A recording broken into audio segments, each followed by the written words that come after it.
Wait, Hold Up What? A podcast from the women behind Eliminate Girl Hate. Stories are the foundation of progress, and for too long, the voices of women and marginalized communities have been ignored or silenced. At Wait, Hold Up What? We're reclaiming space to share the struggles, triumphs, fears, and joy that shapes our lives. Join us as we explore the intersections of identity, equity, and empowerment, offering education, support, and a little inspiration along the way.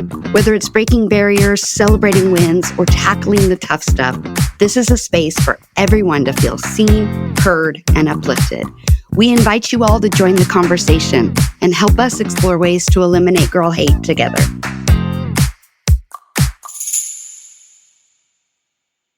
Can a bra help change the trajectory of a girl's life? Did you know that nationally, only 20% of girls engage in at least 60 minutes of daily physical activity, a lower rate than boys? Or that girls' participation in sports drops off significantly from the ages of 10 to 17? Wait, hold up, what? Yeah. Some of the barriers that contribute to this include lack of financial means, lack of role models, dropping body confidence, and concerns about body changes, including breast development and the need for a sports bra. The simple intervention of a sports bra, along with the normalization of body development, can change the trajectory of a girl's relationship with body movement for her whole life. You heard that right, her whole life. Every girl deserves to feel comfortable and confident in her own body. And that's why Bras for Girls partners with more than 25 athletic brands and donors just like you to distribute new, high-quality sports bras and breast development booklets to girls in need, ranging from the age of 8 to 18. Let's get girls in well-fitting sports bras right when they need them the most. Girls plus sports equals a beautiful world. You can donate to Bras for Girls today at brasforgirls.org. And as a side note, Eliminate Girl Hate has partnered with brasforgirls.org and will be donating a proceed of all merchandise sales to helping girls get in the bras that they need and keep them in sports. You can help by shopping the Eliminate Girl Hate store today. Did you know that 80% of the world's purchases are influenced and made by women? Or that 90% of product development, manufacturing, and corporate leadership is led by men? I don't know about you, but that seems like some funky, disconnected math. This disconnect means large segments of the population are not getting their needs met because the products being made never even asked us what problems we needed to solve.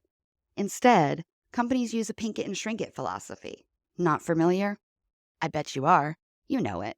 Take a man's product, make it smaller, paint it pink, sell it for 25% more. Then, when the products fail to make a dent in the market or to sell rapidly, they say things like, the market wasn't ready. Or, we were so sure it was going to work, I wonder what happened. And then they move on. I'm here to tell you, the market is most definitely ready. But the market is savvy. And putting some paint and saying it was designed for us is a slap in the face. We have real needs, and we're not settling for anything less than real solutions. If this sounds familiar to you and your business, then it's time to connect with Eliminate Girl Hate. We help businesses understand the lucrative consumer segment of women and how to meet their needs in authentic ways. From problem solving, product creation, marketing, and even human resource practices, we help create safe and equitable spaces for the female segment. And these safe spaces increase profit margins, employee retention, and brand loyalty along the way. It's time to start a revolution and meet your consumers where they are. It's time to eliminate girl hate. Check us out, eliminategirlhate.com, and find out how we can help your business today. So, hi, everyone, and welcome to Wait, Hold Up What? In this episode, this is actually part of a series. And, I've been talking to a lot of my girlfriends lately, and we've been talking about content for Eliminate Girl Hate and what is at the cornerstone of all of that. And a lot of it is about money, right? We're in this time in which so much is happening, and it's hard to know prices are raising. Are we going into a recession? Are we not going into a recession? People are losing their jobs. What does that mean for them? All of a sudden I started talking really fast because it's just all a lot, right? And it's coming at us really fast. And so I wanted to do a series about women and money. And so what we will do is I actually think this will be the second episode in the series, because I'm going to do one about the economy of women. So yeah, the economy of gender, if you will. So if you haven't listened to that one yet, listen to that, and it'll give you a really nice foundational element for what we will talk about today. And then my guest today is going to come back, and we're going to talk about a few other things. And then we're also going to talk about pay transparency and how that works in helping to advance the cause for equal pay and gender parity in the workplace. So we've got a lot of really cool episodes coming. But today we're going to talk to my new friend, Gina Jacobson. Welcome. Thank you. Thank you for having me. I'm excited to be here. Yeah. So Gina is a financial planner, wealth management planner, however you want to kind of refer to it as yourself. I like saying wealth manager because it makes me feel like I got some wealth going on, even if I don't, or that we're headed in that direction. So we're manifesting wealth. And what I think is really cool about your bio is you work for Vision Capital Management, and it is a woman-founded wealth management firm right here in my own backyard in Portland, Oregon. And that is kind of rare, is it not? It's very, very rare. This is a very male-dominated industry, about 70% male, and it's been that way for decades. So it's cool. Vision Capital was founded in 1999 by a mother and daughter. So 25 years, they've been serving the Portland community. And it's just really an amazing testament to the power of women and the unique way that women can foster and build relationships. I love that so much, because I think that oftentimes it's so funny because sometimes I'll speak and I speak in this generalities, and then I get all like verklempt because I shouldn't do that. But I do think that there is a history of women and money that is uneasy. We're not supposed to talk about it, and maybe that's a general cultural thing that we're not supposed to talk about what money, but I think women adhere to it more often. And we kind of keep, whether it be our success in money or financial success, or even our missteps, we tend to keep those close to the vest, not talk about them. And that is kind of why I want to do this series, is I think that a misconception out there is that women and money don't mesh, when in reality, we know that women are making money at levels that have never before been seen. And with that comes all of these access points to the world around them. And yet, because we're not talking about it, maybe people don't see it or realize it, right? New home ownership is really high, especially amongst single women, more than single men. Like, there's all these stats out there that show us there's good stuff, but most of the time we get the bad stuff. So for this episode, I reached out to you to talk about a concept that's very important to me. And it's this concept of a nest and a net. And throughout my career, as I have coached women, even when they just are an employee reporting to me, for some reason, I'm real intrusive in their lives. And I start talking to them about money. And this concept of a nest and a net, where there are multiple ways to prepare or to organize your money so that it can be available to you in a number of different scenarios. And so that is sort of what I wanted to start the conversation with you about, is just how do we get right with our money, right? How do we set ourselves up, regardless of our level of wealth, for future success, for present success, and to feel more comfortable around our money? I love that. Okay. Yes. And I actually love that you are practicing and sharing the practice of talking about money. It's something I know that I personally struggled with in my life, and I've seen many women around me struggle with feeling okay talking about money. I think there's a lot of cultural guilt, shame, a sense of, being greedy or too much, or it's just like a dirty word in a way. Mm-hmm. I think women in our culture, especially historically, have been in more of a care role, where doing domestic duties, caring for children and family members, a lot of that work up until recently, and even still now, was unpaid labor. Women doing that out of the role of motherhood and being a woman, and just out of a sense of duty. And so I think as we as a society are starting to transform into one in which women have access to wealth building opportunities, capital, having their own bank accounts. It's kind of a new world for us all to be navigating. And it's not like it's something that just happens overnight where we all of a sudden are money fluent. It takes practice and it takes exposure to other women talking about money. I know personally, I have a couple of girlfriends who are very comfortable talking about money. And it's been so helpful for me just to be in an environment in which, they can talk about what they make or how much they charge. And it's just there's nothing, when they say those words, it just kind of rolls off the tongue like it's nothing. It's not a big deal. Mm-hmm. And I think by doing that, it's taking away some of the power or weight, the negative feelings of talking about money. And the more that women can talk about money freely, the more that they can share that knowledge. And I think knowledge is power, especially with maybe negotiating in the workplace, asking for raises, talking about money at home if you're partnered, talking about, the balance of labor at home. Those conversations, I think, can be ones that women would benefit more if they're able to discuss money and do so freely and comfortably and with confidence. Of course.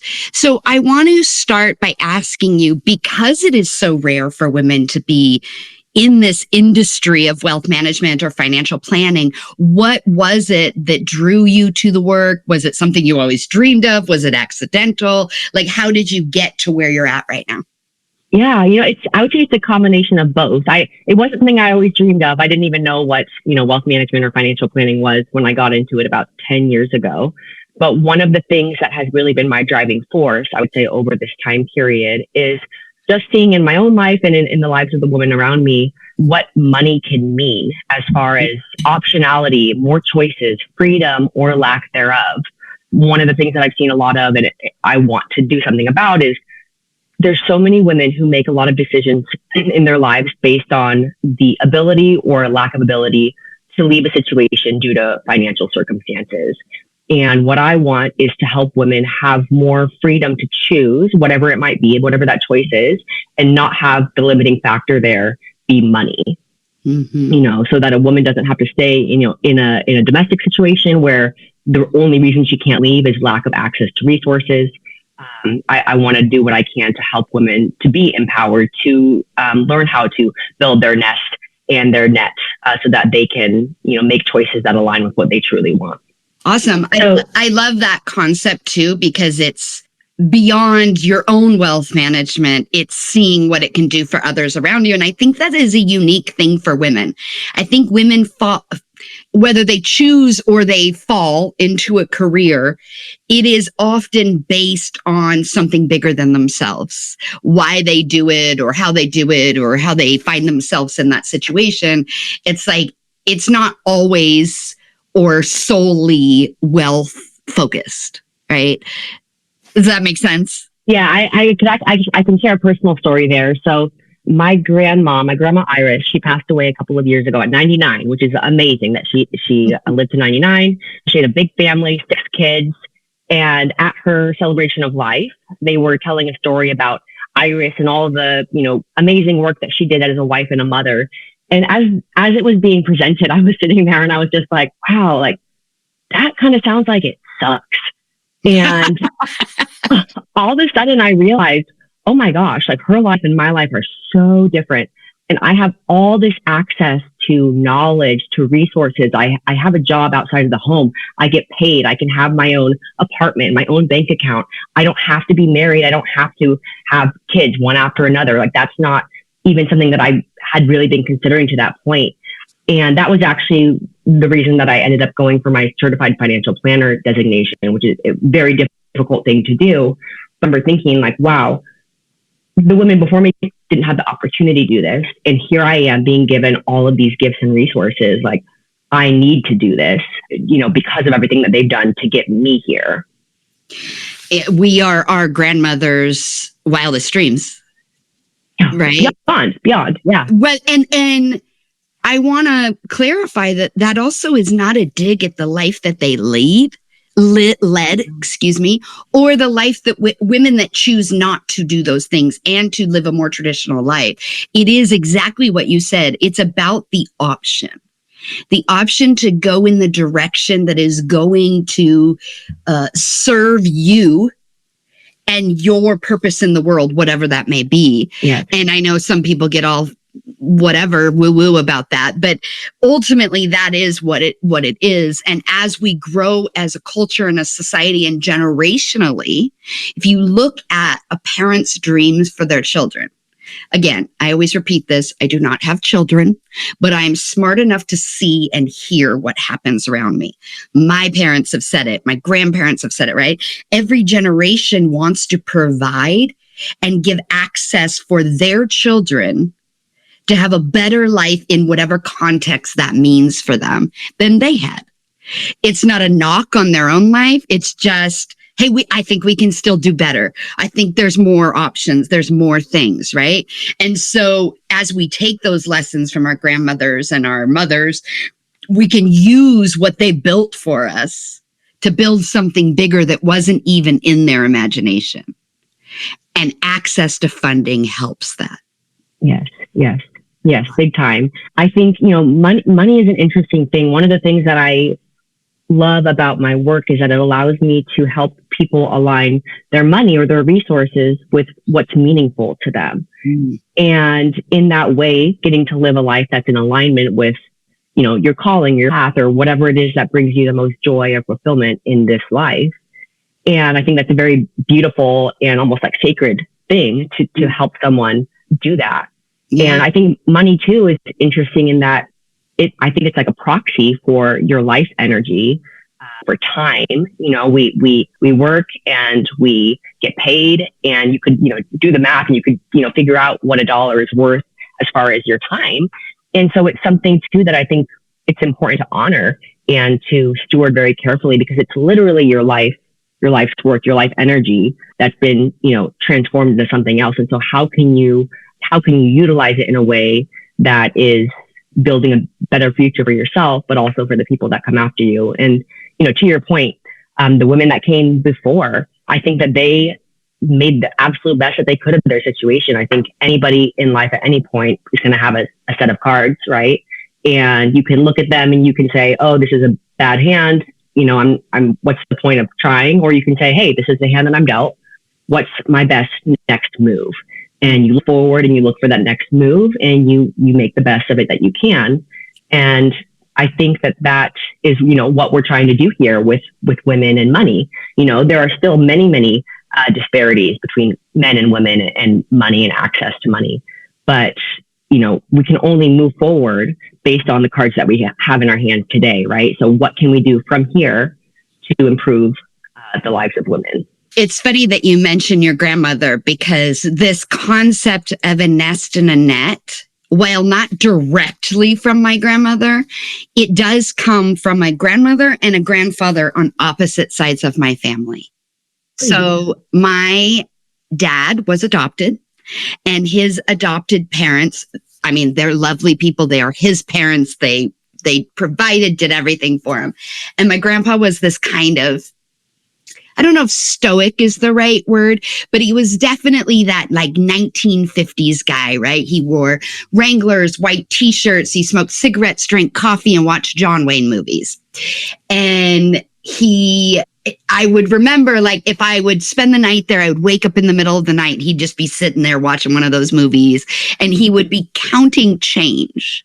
And he kept Planters cashew. He loved Planters cashews, and he would keep the jars, and they were all over his house, and they were full of change.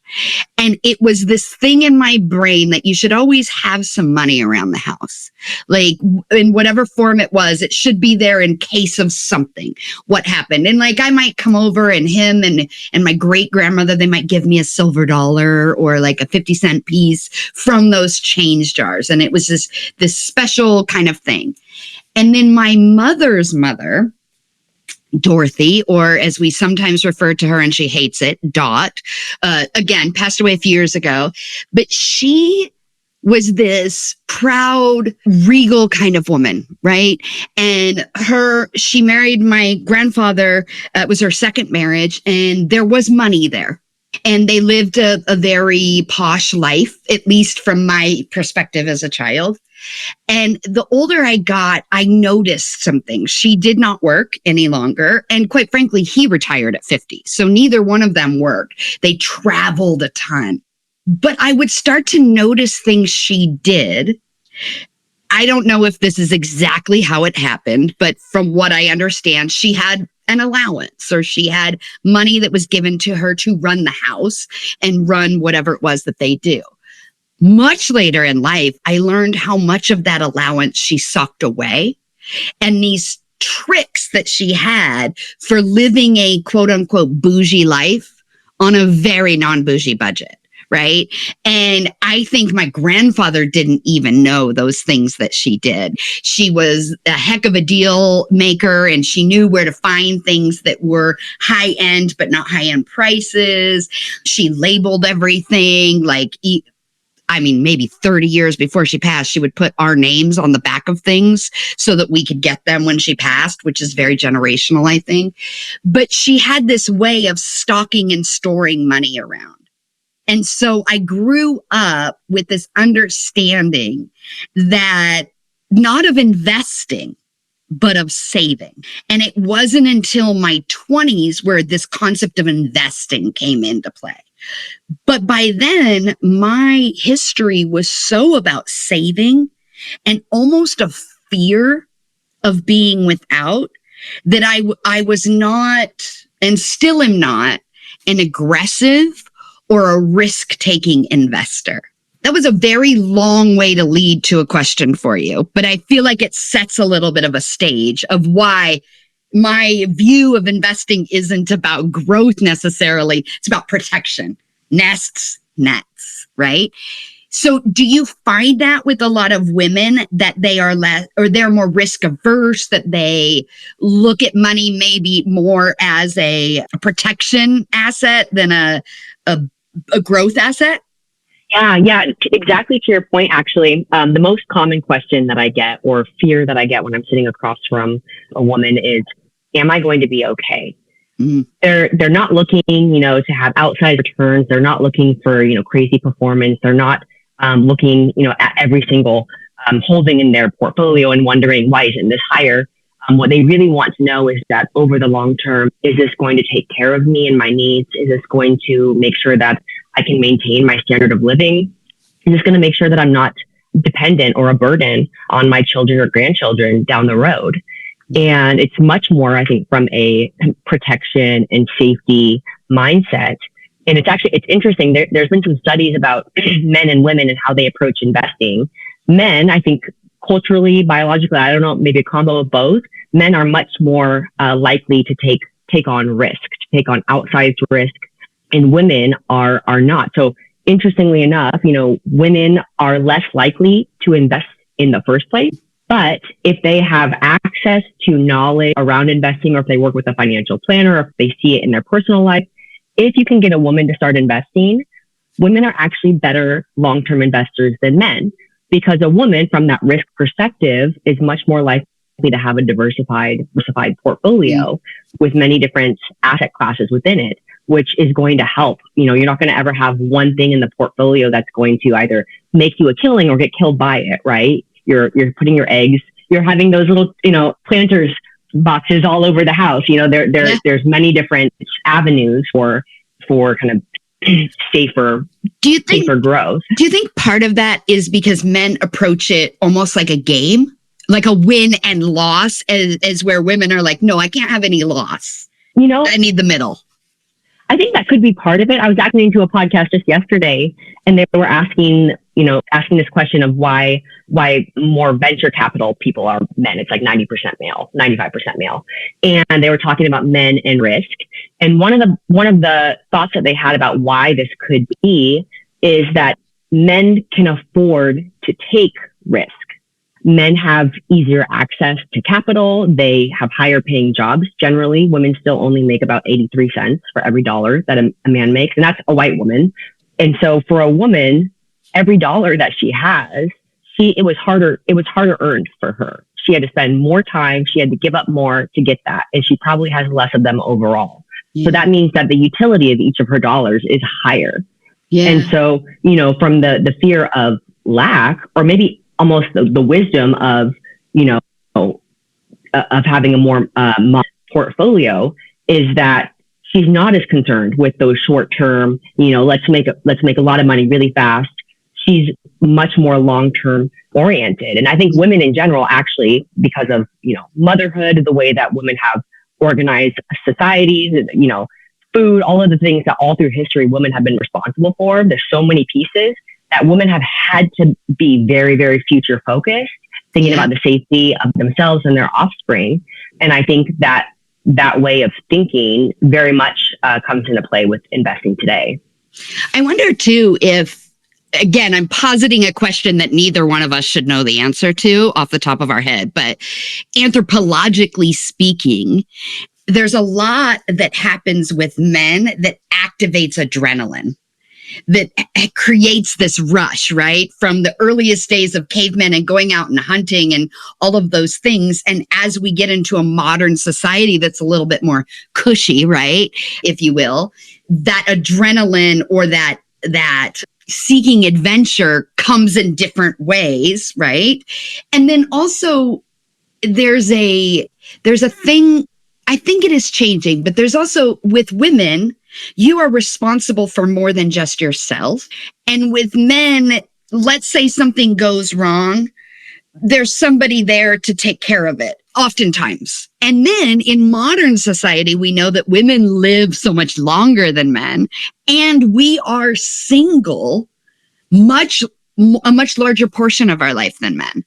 And so this ability to be able to take care of ourselves and those around us, right? Generations are living longer. So, when we talk about 80% of all purchases being influenced by women, some people scoff at that.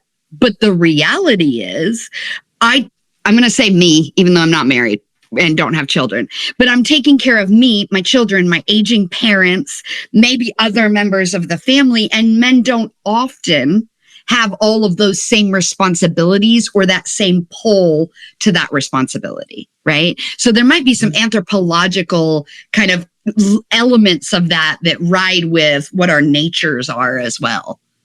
I totally agree. What you're talking about there too is the unpaid labor of women, both in the home, but in the community. And that's been one of the big things that, it's slowly changing, but it's still, women still do to this day in 2025, 2/3 of all unpaid labor in the home. So that's taking care of children, taking care of aging parents. She partnered and it could be her partner's parents. Women are much more likely to take time, if they have a job or career path, to take time off of that to be at home and taking care of family members. And all of those things together really put women at a disadvantage economically.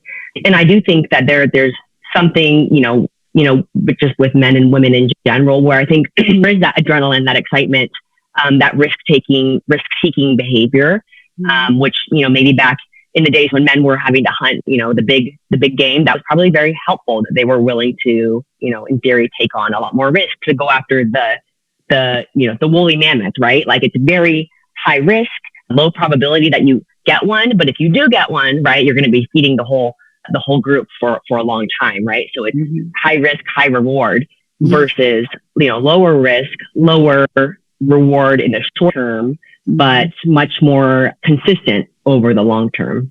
Yeah. So if we take all of this information, by the way, I'm having such a good time. I love this kind of conversation. I think it's so interesting. If we take all of this information and we kind of root it in this concept of a nest and a net, I have my ideas of what that is, but I don't work in finances. I just work with my own finances, right? So I'd be curious. So when we originally talked, I brought this concept to you. Before you did some digging, when I said that, what did you think a nest and a net was, or like what the differences were, or even the concept?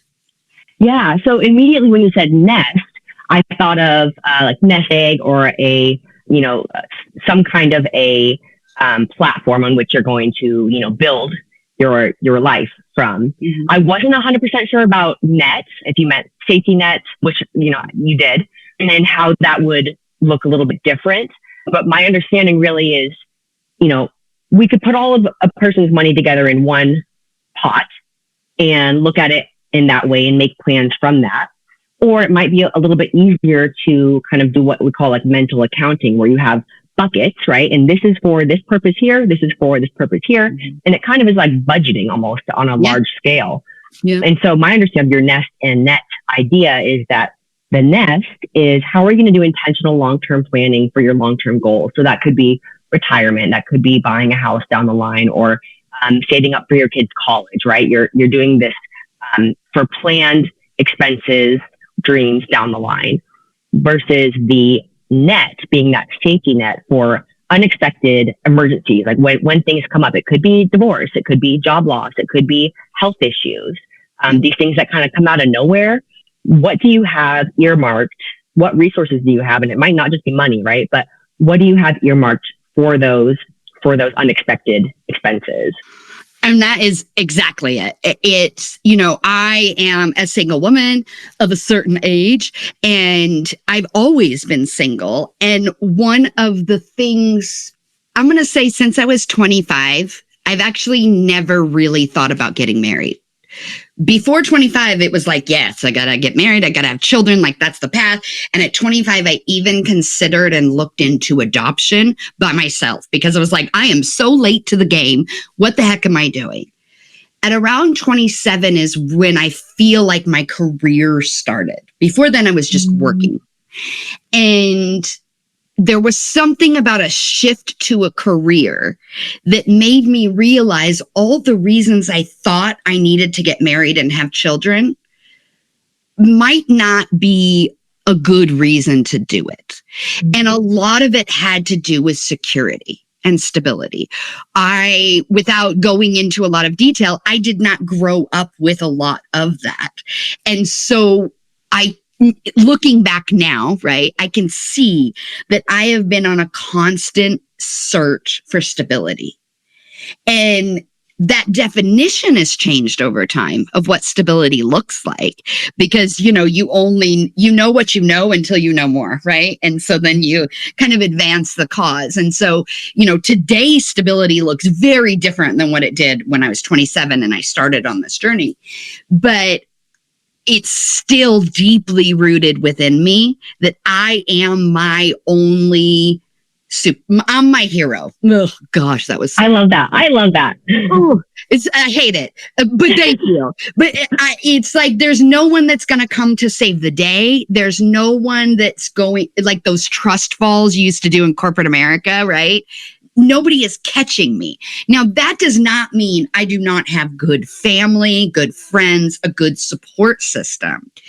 But the only reason I ever even thought about marriage after the age of 25 was, gosh, it seems like if I was married, then I could stop and take a breath and reevaluate what I'm doing and what I want to do. And I would look at people who are married and say, look at that freedom that they have. And it was a skewed view of what freedom was. And I have seen that as I have grown, because now I have a lot of people in my life who, through divorce or through a number of other things, are single. And they're embracing that life. We're seeing this so much on social media and in the cultural zeitgeist, right? Is that women are like, oh, wait a minute. If you can't bring this, I'm good. Like, I'm having a great time. And there's this freedom in that. And so again, those definitions change as you go. But this nest in the net thing was because, I was on my own very early, and the tiniest thing would send me into turmoil. A flat tire. I can't do that. I'm making $4.25 an hour. Like, where am I going to find the money to fix a tire? And the emotional toll that took on me.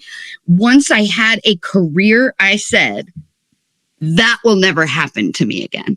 I am going to be prepared for these little hiccups in the road that I can't predict. And that's where I don't even know if I was looking at the future. I was looking at that. How do I avoid speed bumps so that I can maintain this like homeostasis of my mind, body, and spirit, where money wasn't the thing that prevented me from enjoying life. And it was so formulaic that there was a point in my career, I want to say I was 28 or 29. And it was the first time I had a roommate, right? But it was the first time in my life where if I wanted to go out to dinner, I didn't have to figure it out. Like I could go to, I was going to say a store name that I'm currently boycotting, so I decided to avoid saying that. I could go to the drugstore and buy like makeup and nail polish and not freak out about it, right? So until like 2 years ago, I still used the spreadsheet from that moment in my life as the basis for financial safety. And so I would take the more money I made, but I would put it into a formula that was based on the freedom I had there. So it was like, okay, if I can live that life, everything else goes into some form of a savings account so that I can still live that free life, buy my nail polish. But I'm going to start planning for something as well. I didn't know what to plan for. And for me, it was always a disaster. I never prepared for anything that wasn't a disaster or calamity. That was just where my brain took me. And so the nest in the net was avoiding calamity at all costs so that, I've lived in my car before. I won't have to live in my car again. I won't have to take showers at the 24-hour fitness, right? It really was about safety, even though there was future looking. There's insurance policies, there's all that. I don't know if I've ever really said that out loud in a public forum, but that really was what the basis of was for me. Yeah. And, I think that makes a lot of sense. But you built your net first. Yes. Which makes sense, right? Because if you can't survive the next, what's immediately in front of you, the next day, the next week, the next year, then there's no point in looking further past that, right? You must first get past what's happening in the here and now. And so I think that was a very wise approach for you. I do sometimes see people who get maybe a little bit confused with what they need to do first. And they'll be saving for the way off future because that's what they hear about, save for your retirement. But then they're living paycheck to paycheck or maybe even, debt in the here and now. And in a case like that, we would probably want to look at priorities and maybe moving their nest building instead of prioritizing their net building so that they can, even get to that point where they even have the opportunity to be in retirement. Yeah. So I think that makes a lot of sense. And I think that's, your survival mechanisms kicking in, right? And I think this is why women, if and when they do start to invest, they're very good long-term investors because I think that they're thinking through often a lot of the calamities, right? Like worst case scenarios. I think I was reading a study weeks ago and it was talking about women and just anxiety. And one of the things it was saying was that because women have had to be so aware of so many things going on, aware of the people in their household, the children, making sure that they're not, about to run into the road, women, when you're in a parking garage at night, just being aware of your surroundings, that's been a survival mechanism, right? But it's also very energy intensive, right? And it can be exhausting. And at some point you might just want to be able to put that down and take a breath. Yes. And to your point, people who have a partner, they have the ability, if it's a good situation, to potentially, put it down and take a breath while their partner kind of carries the team for a little while. Yeah. And if you don't have that, then you're kind of running a marathon without any breaks, and it is harder. Yeah, it's interesting too because the listener, I was going to say the universe, but the universe doesn't know this. Just whoever listens, they know that I've been out of work for quite a long time, and yet I've had people that are like, "Well, how are you doing all of this?" Because I'm living life to the best of my ability through this. I'm going to the beach and I'm going to concerts and I'm going out and I'm exploring nature. I do day trips where I just drive to little tiny towns and check them out. And the net helped me do that. Now, I'm now at this point where it's like, okay, DEFCON, whatever is the bad one, right? I've got to dig into that nest because the net is gone. And so you make adjustments and you do what you have to do. But the net allowed me also you had said something that made me think this is, we do look for the calamity and the disaster, and you're just trying to survive now. And then I think what that does is it pulls us away from enjoying the present, excuse me. And so one of the things that became really important to me during this time of unemployment was, look, not many people get 2 years off. Now, granted, it's not paid, but how do I not sit in the stress, the anxiety, and the misery that comes with that? And by the way, that stress, that anxiety, and that misery, it has its moments, let me tell you. But how do I also make sure that if I never get this free time again, I've done something that has fed me during that? And that, not to get too esoteric, that is another portion of wealth planning and sustainability. And I think it's important to mention that because this can all be stressful.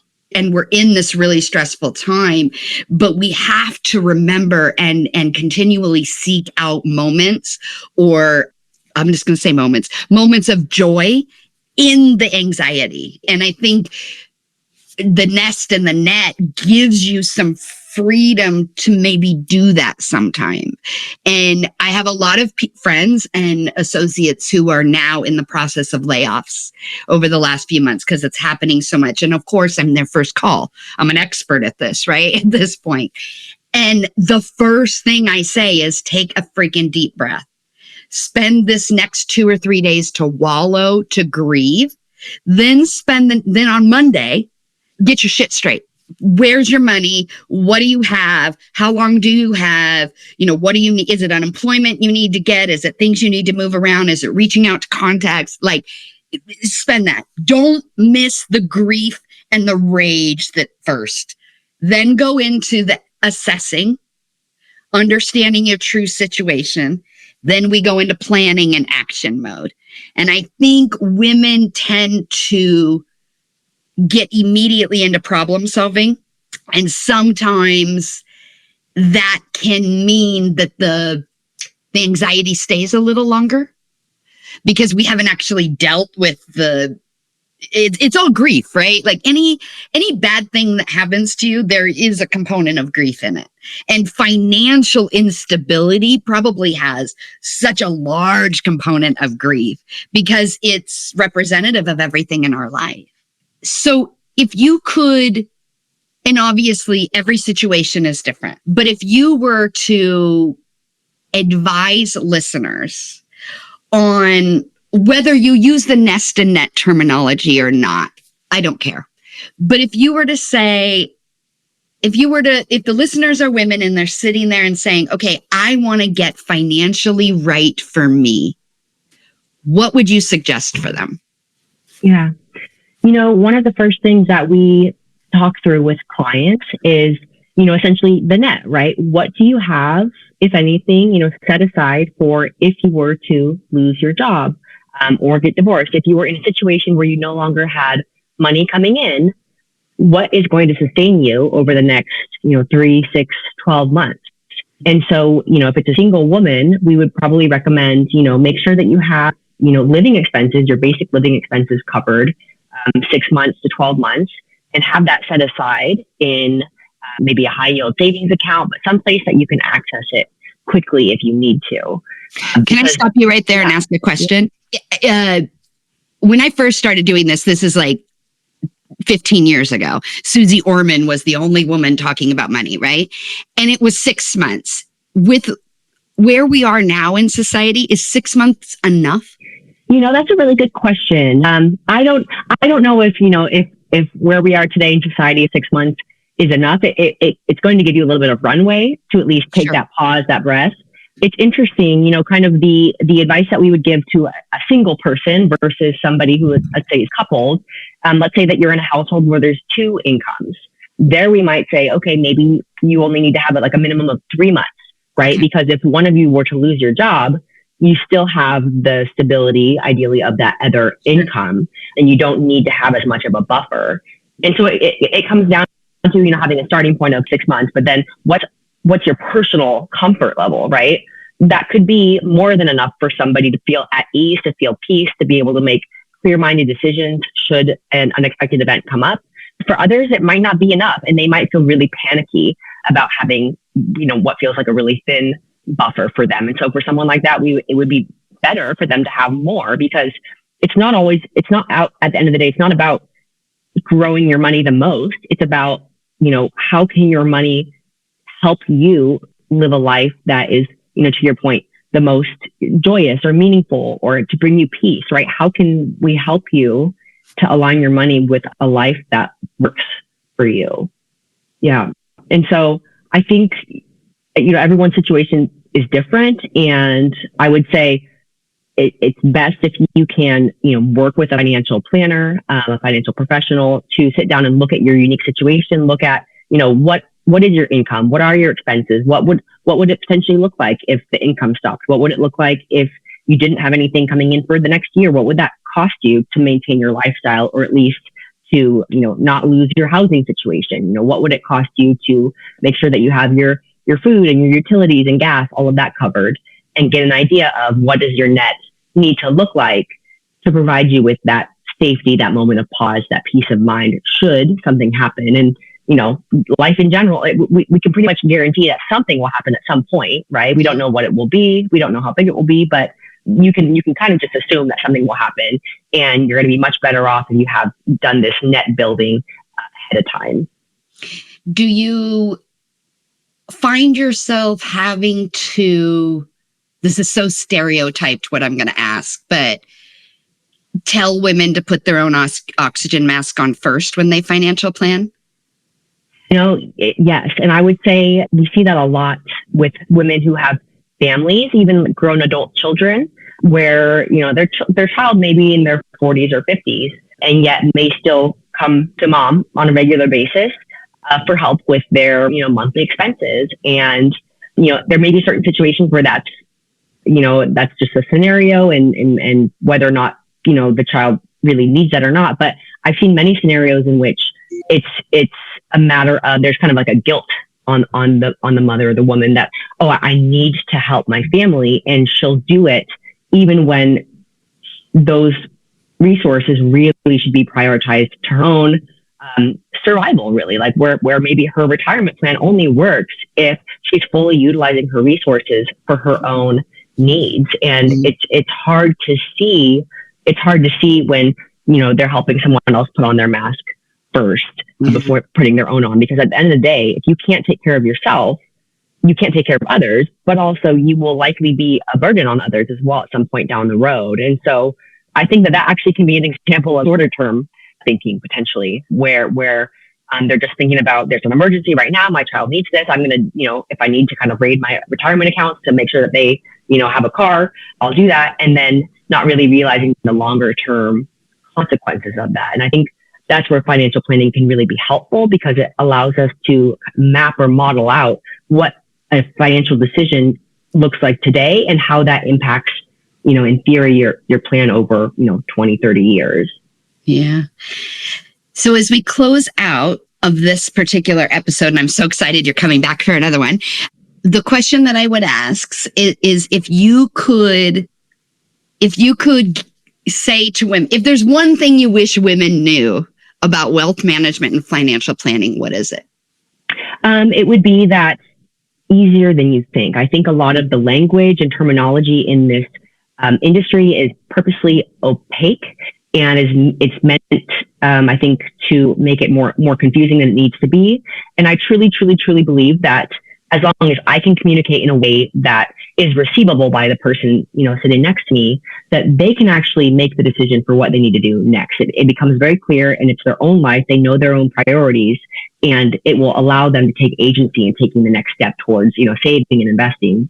But I think my role really there is to be the translator, to make sure that they understand what we're talking about. But from there, really, they are able to be that person who takes, sovereignty over their own resources and makes those decisions. And I think a lot of the reason why women maybe are slow to invest or don't invest at all is this feeling of, it's so overwhelming, there's no way I could possibly understand it. I think a lot of our societal programming or messaging is really, that's not for what, let the men handle that.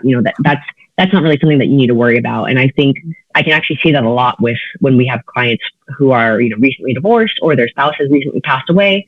And this might be the first time in their life that they're having to, manage the money. And there can often be, feelings of discomfort or not confident or feeling not capable. And none of those things are true.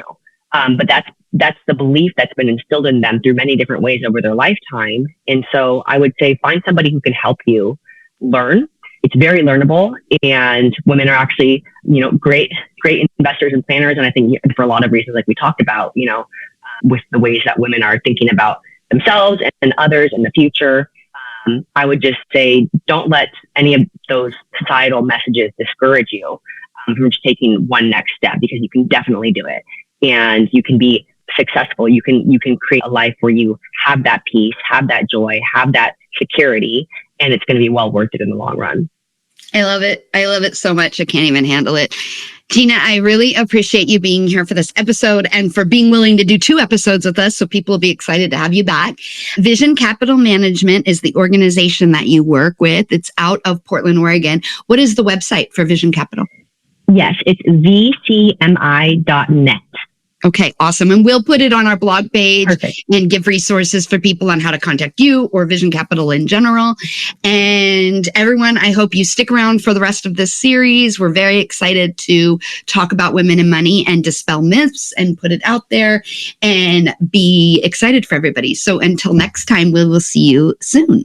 Wait, Hold Up What is brought to you by the women at Eliminate Girl Hate. We are edited and mixed by the good people at Epiphany Recording Studio. Make sure to subscribe to get notified of new episodes and support our program.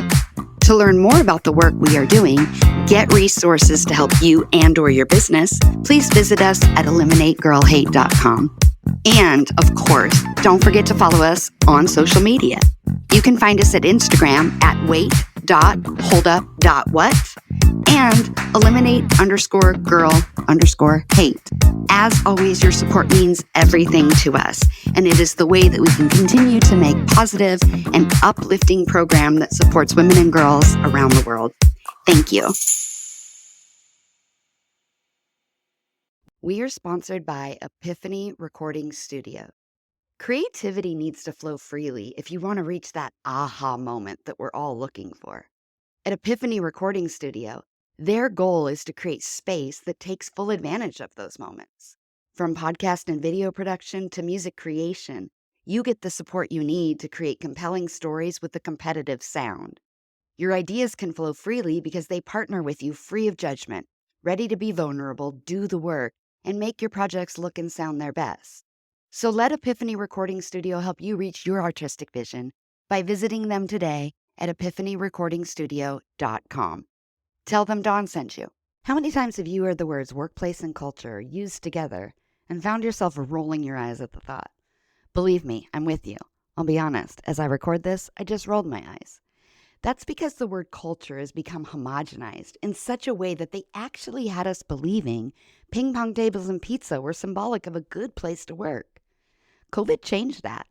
Remote work was a success in the eyes of many, and as such, our ideas of what constitutes a good workplace culture have changed, and it boils down to one crucial element: equity. Now, don't you roll your eyes again on me. It's true. The expectation of employees is that they have a work environment and culture that works for them, regardless of who they are. No more cookie-cutter swag and Pizza Hut deliveries, mandatory after-hours happy hours, and all of the other things they do to make us feel like we're a family. This is especially true for women. Remote work gave many more hours in the day, the flexibility to feel more productive and present, and a choice in how and what style of work is best for who they are and what they do. This is at the core of what equity means, because the old way was made for one group of people. And this is where Eliminate Girl Hate comes in. We help create safe and equitable spaces for girls and women, and we help the companies that employ them be more profitable in the process. Not rolling your eyes anymore, are you? Check us out at eliminategirlhate.com. Use code WAITHOLDUPWHAT in your contact form for a free consultation call and see how we can help you and your business.